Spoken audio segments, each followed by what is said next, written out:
Secangkir pengharapan untuk mengawali hari ini. Renungan pagi tanggal 18 Juli. Dan mengapa Eropa? Matius 10 ayat 5 berfirman, "Kedua-belas murid itu diutus oleh Yesus dan Dia berpesan kepada mereka, janganlah kamu menyimpang ke jalan bangsa lain." Pertanyaan yang sering diajukan adalah, mengapa gereja Masehi Advent hari ke-7 memilih Eropa Tengah sebagai ladang pertama untuk operasi misi luar negeri mereka? Adalah yang dinyatakan oleh B.L. Whitney pada tahun 1886 dalam paragraf pertama sketsa sejarah misi luar negeri Gereja Masehi Advent hari ke-7. Buku Advent pertama tentang misi luar negeri. Sebagian jawabannya berkaitan dengan misi yang dipersiapkan oleh Tchaikovsky. Tetapi tentu ada yang lebih dari itu. J. N. Andrews memberi kita wawasan penting mengenai pertanyaan Whitney dalam surat pertama ke rumahnya setelah tiba di Eropa. Ia menulis, "Saya sungguh-sungguh percaya bahwa Tuhan memiliki banyak umat di Eropa yang siap menaati hukumnya yang kudus dan menghormati hari Sabat, serta menantikan kedatangan anaknya dari surga. Saya datang ke sini untuk menyerahkan hidup saya bagi pewartaan kebenaran-kebenaran suci ini mengenai kedatangan Kristus yang sudah dekat dan pemeliharaan hari Sabat."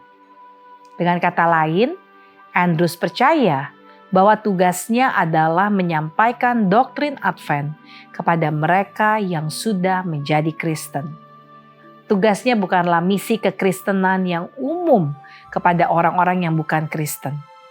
Tanggung jawab kepada orang-orang bukan Kristen tetap berada di luar lingkup misi Advent hingga tahun 1890-an.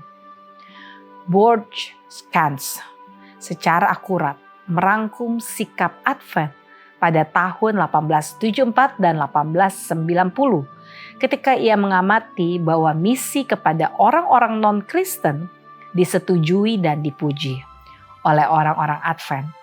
Tetapi itu dianggap sebagai tugas yang dapat dilakukan oleh lembaga misi penginjilan lainnya.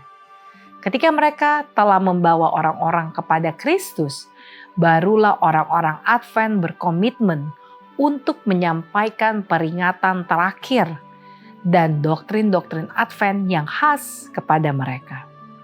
Pendekatan semacam itu muncul dari pemahaman orang Advent bahwa tugas mereka adalah untuk memanggil orang-orang keluar dari Babel.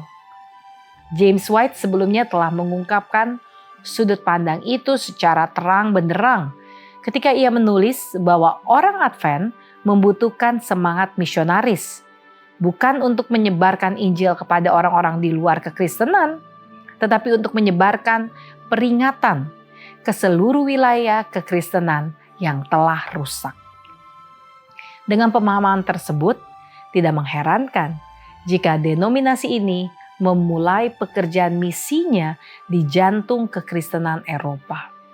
Hal ini menggemakan pekerjaan misionaris Paulus yang pertama-tama berkhotbah kepada orang Yahudi dan baru kemudian kepada orang-orang non-Yahudi.